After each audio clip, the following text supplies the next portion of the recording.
Hi, and welcome to CMPP's Speaks for Schools programme. My name's Rachel, and today I'm going to be chatting to Kiran Eyre. Now, Kiran is a junior doctor for the NHS, and he's going to tell us a little bit more about what he does and how he got to that position. So, hi, Kiran.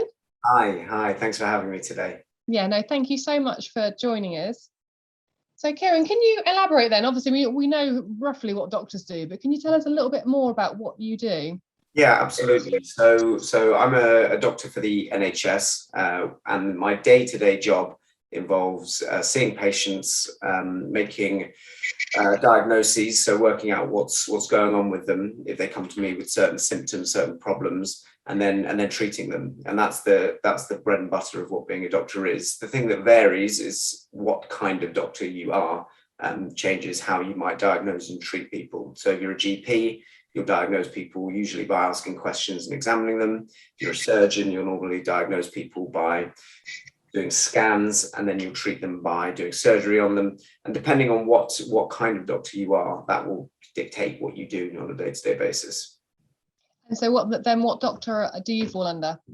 So I'm a junior doctor, and what that means is that to become a doctor, you have to go to medical school, which is a university level training.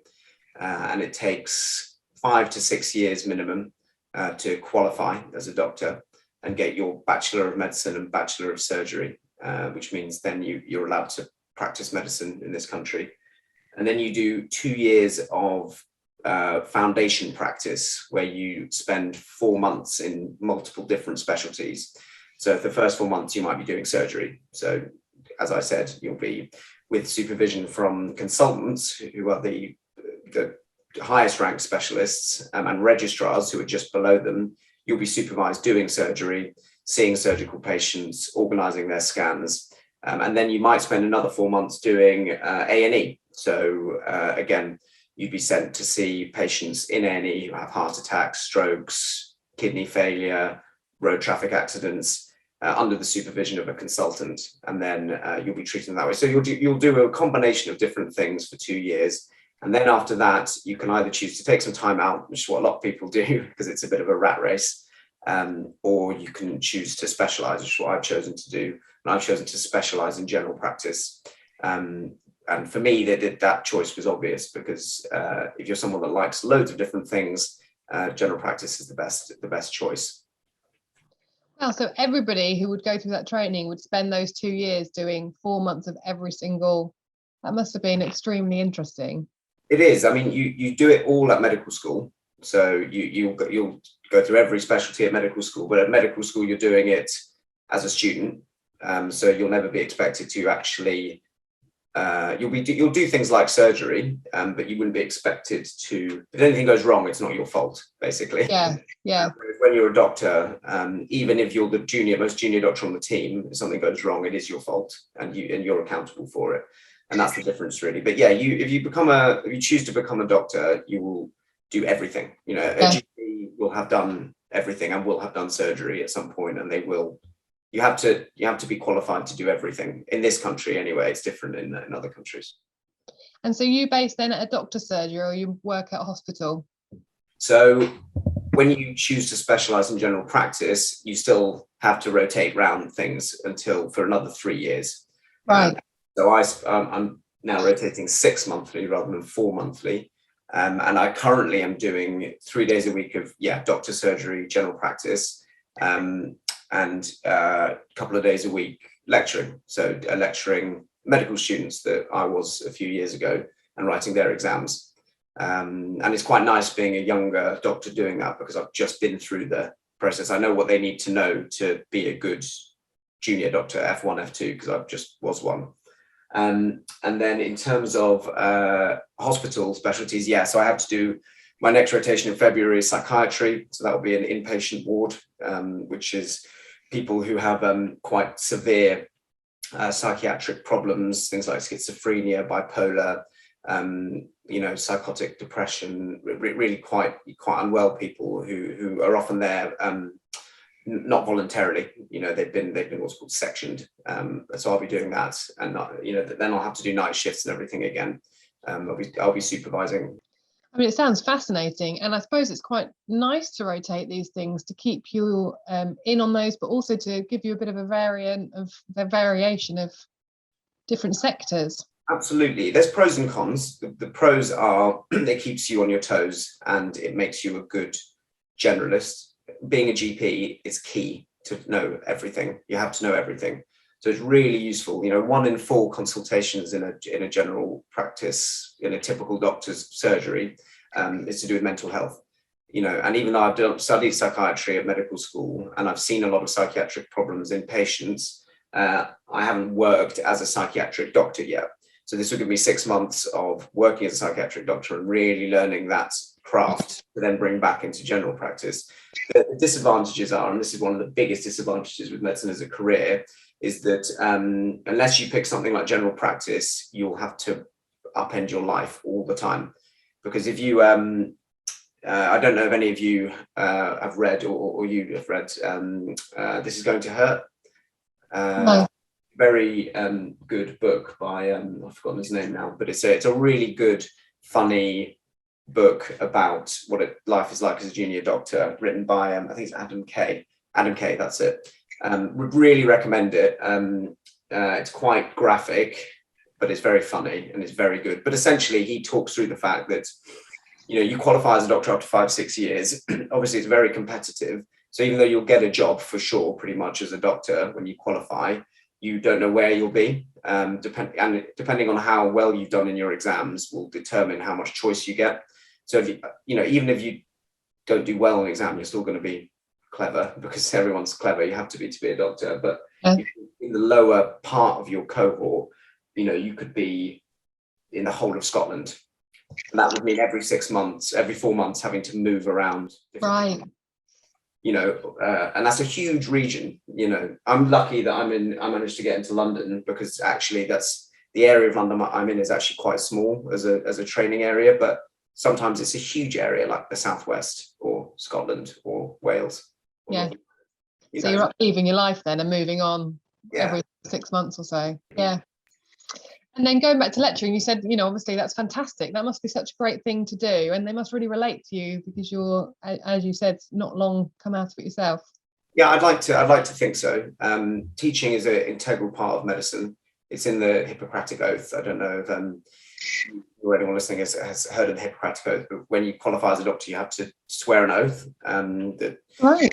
Yeah. So, and it's based on a philosopher, a pre-Socratic philosopher in ancient Greece called Hippocrates, and he basically wrote out an oath, and now we swear a sort of similar.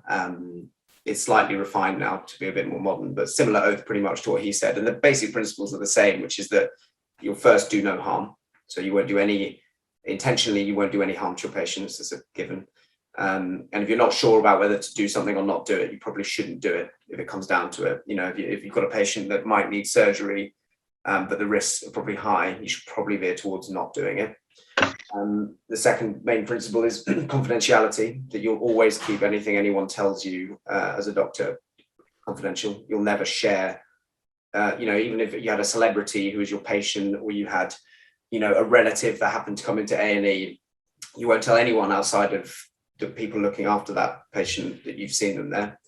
And then one of the other main things, I can't remember why, it's because you asked me about teaching. One of the other main things in the Hippocratic Oath is that you will teach, it technically says for free in the original oath, they're taking that out now. You'll teach for free to other medical students and doctors. And actually, a big part of being a good doctor, I think, is about educating your patients. So if you have to be a good teacher to be a good doctor, the two are inexorably linked in my mind. Yeah. So, and I mean, I guess that's really rewarding as well, isn't it, doing the lecturing side of things? Absolutely. I mean, it's really nice to see people learn, which is, given why teaching is a great profession. If you seeing someone really being invested in someone's education and inspiring them to do better and seeing them for the potential is incredibly rewarding. But it's also good for you because it forces you to be fresh. It keeps you have to be up to date with all the latest guidelines, which I'm sure you can imagine change in medicine. Yeah. all the time. And if you're teaching, you have to be modern. You can't be teaching old things. You know, there's this famous expression that half of what you learn in medical school will be out of date by the time you finish it. Oh wow. Yeah, and you know what? It's not completely true, but so much of what I learned in my first year of medical school to now has changed based on the drugs we used to use, the guidelines we follow, the type of surgery that you need to do for something, whatever it might be. So much has changed already, and I've only been in this sort of healthcare world for 10 years. God, I can imagine. I can absolutely imagine. So just going back to how you got into the career. So you spoke about obviously going to university, and you did 5 to 6 years at university. But how did you get to university? Was that just A levels after school? Back us back up to that, if that's okay. Absolutely, yeah. It's a really important question, because if you want to be a doctor, if you know you want to be a doctor straight away, or you think you might want to be a doctor straight away, you have to kind of make that decision when you're about 13, 14. Essentially, because you should really be doing 3 sciences. If you don't, it doesn't mean you can't do medicine, but you should probably try and do all the sciences at GCSE. And you should ideally, again, this doesn't always apply, but you should try and get as many A's and A stars as you can. So, for example, Birmingham Medical School won't accept any student that doesn't get at least 8 A stars at GCSE. Oh, wow. Yeah, now it's not A stars anymore, is it? It's 1, 2, 3, 4. Yeah. But there'll be an appropriate equivalent, I think. Yeah. When I applied, it was you had to have at least 8 A stars to even apply to Birmingham. Not all are like that. Some will weight GCSEs more or less than others, but you have to do that. The second thing you need to do is start volunteering as early as you possibly can. So volunteering in a nursing home, volunteering, doing some teaching. If you can get some volunteering in a hospital or hospice or nursing home setting, school setting, that's the best. And the ideal is to not get work experience as such, because work experience is good for you and you can pop it on your personal statement. But the most important thing is to show you're dedicated to something over a longer period of time. You know, if you say, I've been volunteering. So for example, when I was at sixth form college, so when I was 16, I started volunteering in a hospital feeding patients I don't know if it still exists, but at the sixth form college Farnborough, there used to be something called Pass It On, where you teach IT skills to senior citizens. And then also I volunteered at a school, a specialist school for children with disabilities, Henry Tyndale, which I'm sure is still going on. I know it is actually. And I do that once a week, you know, and I did a few other things as well, but essentially dedicating yourself to lots of things over a long period of, well, not even lots of things, dedicating yourself to something over a long period of time is key. So get good GCSEs and revise really hard. If you haven't done well in GCSEs, doesn't mean you can't be a doctor, but that's you know, ideally what you should try and do. Start volunteering, do something regularly. And then you also have to be intellectually curious. You have to show that you are, because as I said, medicine changes all the time, and you have to show that you are someone that wants to learn forever. Because to be a pediatrician, for example, which is the longest training, it will take you, from the age of 18, it will take you at least 16 years to be a consultant pediatrician. Wow, really? At least, because it'll take you 6 years of medical school, and then it'll take you 10 years of postgraduate training. And that's if you pass all your exams first time and don't take any time out and don't have kids and don't, you know, that's best case scenario. It'll take you 16 years. Wow. And that's the postgraduate training. Is that the sort of 6 months rolling at different areas, or? Yeah, exactly. So you do, you'll qualify, and then you will spend, as I said, the 2 years foundation training, which is what used to be known as house officer training. So you'll be a house officer, or what's now known as an F1, and then you'll be a senior house officer, which is what's now known as an F2. And then after those 2 years, in theory, you could stop training and be a private. Well, even after that first year training, you could, in theory, stop training, be a private doctor, say, you know, this is the level I want to be at, and stay at that level forever, and say, oh, I want to go and do something else now as well, which a lot of people do. That's a point where a lot of people, all of my colleagues, all of my flatmates from medical school I lived with the whole time, I'm the only one that went into specialty training. All the rest are now either teaching full time or doing fellowships or doing research or traveling, or, you know, it's now the norm to take a career break at that point. Right. But then after those 2 years, you can choose whenever you want to, if you get into it, specialty training. Yeah. And it takes another up to 8 years to specialize in something. So if you want to be a neurosurgeon, if you want to be a pediatrician, if you want to be, there's a few that are longer. That will take up to 8 years. The shortest one is general practice, it only takes 3 years. If you want to be a radiologist, it's 5 years. So it just depends on the specialty. And in that time, I guess you're earning money, you've still got the job, but you're doing the training alongside it. Yeah, absolutely. So it's training, but it's to be honest, it's the thing that we complain about most when you're a trainee is that you often don't get much training because you're so busy working, providing a service, because actually half the doctors in the hospital are trainees. A junior doctor is technically anyone that's not a consultant. So you could be seeing someone who's been a doctor for 10, 20 years, but still is technically a junior doctor. So you did your GCSEs, you went to Farnborough 6. And what university did you go to then? So the difference when you apply to medicine, and it may have changed now, I'm not fully up to date, but when I applied, usually you can apply to 5 universities, but when I did it, you could only apply to 4 medical schools. Right.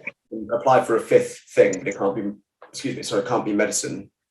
I applied to St George's, King's College London, Barts in London, which is Queen Mary University, and Brighton and Sussex, which is Brighton and Sussex University.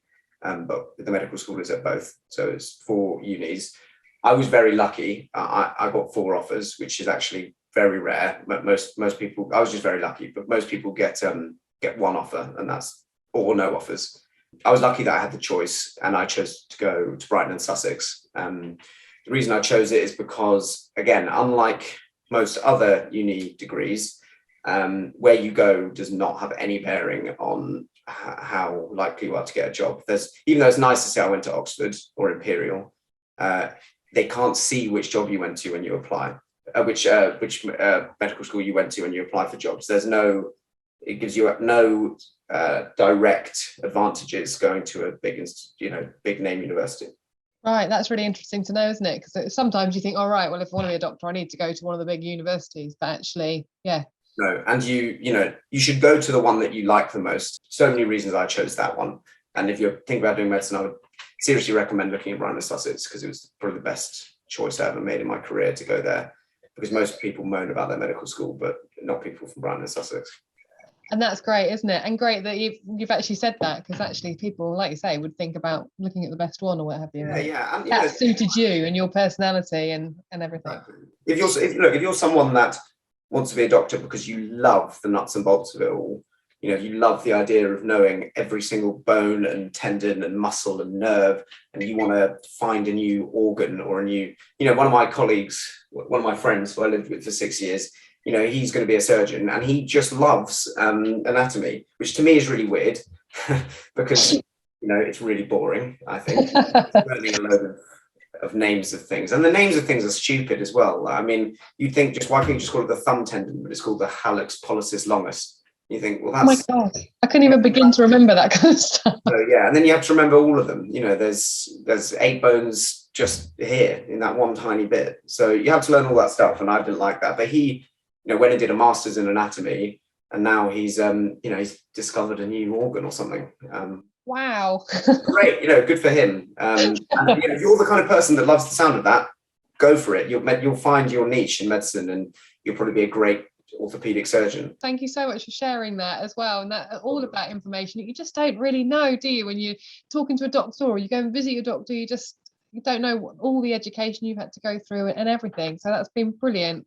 Do you have any final bits of advice for sort of any school age students making their choices? You've given some amazing bits of advice already, but any final sort of bits that you might not have sort of mentioned? Sure. My main bit of advice, which is something that I wish I'd thought about more when I was choosing what I wanted to do, is, first of all, you might think you don't care about money, but you will when you get older, because even if you don't think you will, when you see so my wife is a chartered accountant, chartered tax specialist for one of the big 4 accountancy firms, Deloitte.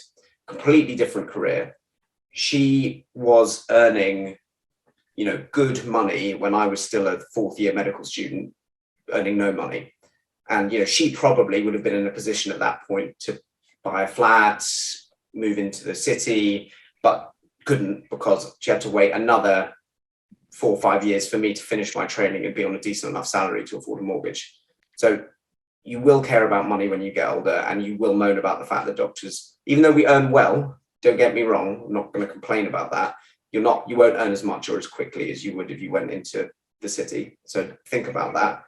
The other thing I would say is pretty much everyone you speak to when you become an adult hates their job.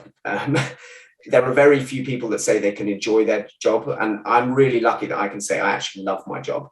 I get to go to work every day, use my brain, talk to people, fix problems. For example, yesterday in my clinic, I'd like to think I saved 2 people's lives. One of them came in with some fevers, not feeling quite right, and then I examined them, and it turned out they had acute lymphoma, so they had acute cancer that needed to be treated straight away. And, I probably saved that guy's life. And then I had another guy who had been coming to the surgery, no one really knew what was going on. And then he rang the surgery that morning and said, "Oh, I just really need to come in. Can I come in?" I said, "Yeah, that's fine." And then he was planning to kill himself that day. He was going to jump in front of a train. Wow. And, managed to stop him from doing that, gave him the right medication, booked follow-up appointments with him, sorted him out with a psychiatrist, with a therapist. I probably saved his life as well. Not to sort of brag, but there's no other job in the world where you could save people's lives every day and go home and think, "Well, that was a great day." There's 2 people alive now that probably wouldn't have been. And, one of them had a kid and a wife, and, probably would have been dead before Christmas. So if you choose to do something like medicine, you will definitely have a more fun and interesting job than anyone else. Yeah, that's amazing. That is absolutely incredible. Thank you. And thank you, I think, as well for everything that you do for our country and everything. So thank you so much, Kiran, for your time today. It's been really, really interesting chatting to you. So thank you. Thanks. No, it's been a pleasure. And I'm happy if anyone's got any questions, I'll give you my email address and phone number. Do feel free to contact me. Very happy to help. Thank you so much, Kiran. That's been brilliant.